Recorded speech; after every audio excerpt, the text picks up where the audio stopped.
वृंदावन का गोपेश्वर महादेव मंदिर, जहां शिव जी का प्रतिदिन शाम को गोपी रूप में नित्य रास के लिए श्रृंगार किया जाता है।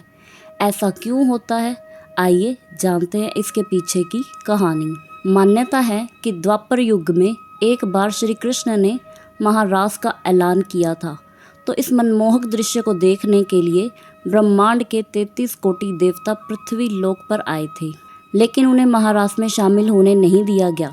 इसका कारण था कि महारास में केवल महिलाएं ही शामिल हो सकती थी। महारास में शामिल होने वालों की योग्यता को परखने की जिम्मेदारी श्री ललिता सखी की थी, जो स्वयं श्री राधा रानी जी की प्राण प्रिय सखी थी।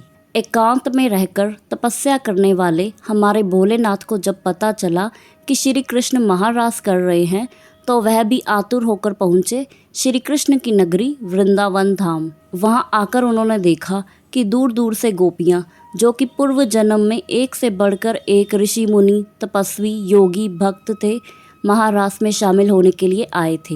भोलेनाथ जी चहकते हुए सभी गोपियों के साथ महारास में प्रवेश करने लगे, तो ललिता सखी ने उन्हें बताया कि इस उत्सव में शामिल होने के लिए स्त्री तब होना जरूरी है।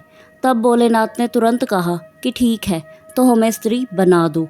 तब ललिता सखी ने भोलेनाथ का गोपी वेश में श्रृंगार किया और उनके कान में श्री राधा कृष्ण के युगल मंत्र की दीक्षा दी। क्योंकि भोलेनाथ के सिर की जटा और दाढ़ी मूछ बड़ी थी, इसलिए ललिता सखी ने उनके सिर पर एक बड़ा सा घूंघट डाल दिया, जिससे किसी को भी उनकी दाढ़ी मूछ ना दिखे।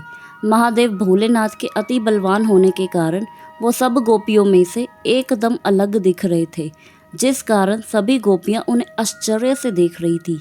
और इधर महादेव को लगा कि कहीं श्री कृष्ण उन्हें पहचान न लें, तो वो सारी गोपियों की भीड़ में सबसे पीछे जाकर खड़े हो गए। अब हमारे सर्वज्ञानी श्री कृष्ण, जो कि जान तो चुके थे कि भगवान शिव यहाँ पधार चुके हैं, तो उन्होंने आनंद लेने के लिए कहा कि महाराज सबसे पीछे से शुरू होगा। इतना सुनते ही भोलेनाथ घबराए और घूंघट में ही दौड़ते दौड़ते सबसे आगे आकर खड़े हो गए। पर जैसे ही वो आगे आए, वैसे ही श्री कृष्ण ने कहा कि अब महाराज सबसे आगे से शुरू होगा। तब महादेव फिर दौड़कर पीछे पहुँचे, तो फिर श्री कृष्ण ने कहा कि रास पीछे से शुरू होगा। फिर भोले भंडारी दौड़कर आगे आए। इस तरह कुछ समय तक ऐसे ही आगे पीछे चलता रहा और बाकी की सभी गोपियां आश्चर्य से खड़े होकर श्री कृष्ण और महादेव की लीला को देख रही थी और सोच भी रही थी कि ये कौन सी गोपी है जो शरीर से तो भारी भरकम है, पर बार बार शर्मा कर कभी आगे की ओर तो कभी पीछे की ओर भाग रही है। जैसे लग रहा हो कि श्री कृष्ण इनको परेशान करने के लिए ऐसा कर रहे हो। कुछ देर बाद श्री कृष्ण ने कहा कि महारास इस चंचल गोपी से ही शुरू किया जाए, जो स्थिर होकर बैठ ही नहीं रही हैं। यह कहकर श्री कृष्ण ने भोलेनाथ का घूंघट उठा दिया और आनंदित होकर कहा, आओ गोपेश्वर महादेव, आपका इस उत्सव में स्वागत है। और इसके बाद ऐसा महाउत्सव मनाया कि सभी हाथ जोड़कर नेति नेति प्रणाम कहते रहे। राधा जी ने स्वयं उन्हें वरदान दिया कि आज के बाद उनका गोपेश्वर रूप यहाँ गोपी के रूप में पूजा जाएगा। तब से लेकर आज तक लोग यहाँ भोलेनाथ को गोपी के रूप में पूजते हैं। यह मंदिर पवित्र बंशीवट क्षेत्र में यमुना नदी के किनारे स्थित है।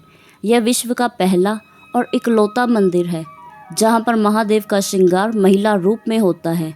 यह मंदिर मूर्ति के चारों ओर अपनी शानदार फूलों की सजावट के लिए भी बहुत प्रसिद्ध है। अगर आपको वीडियो पसंद आई हो तो वीडियो को लाइक और चैनल को सब्सक्राइब करना बिल्कुल ना भूलें।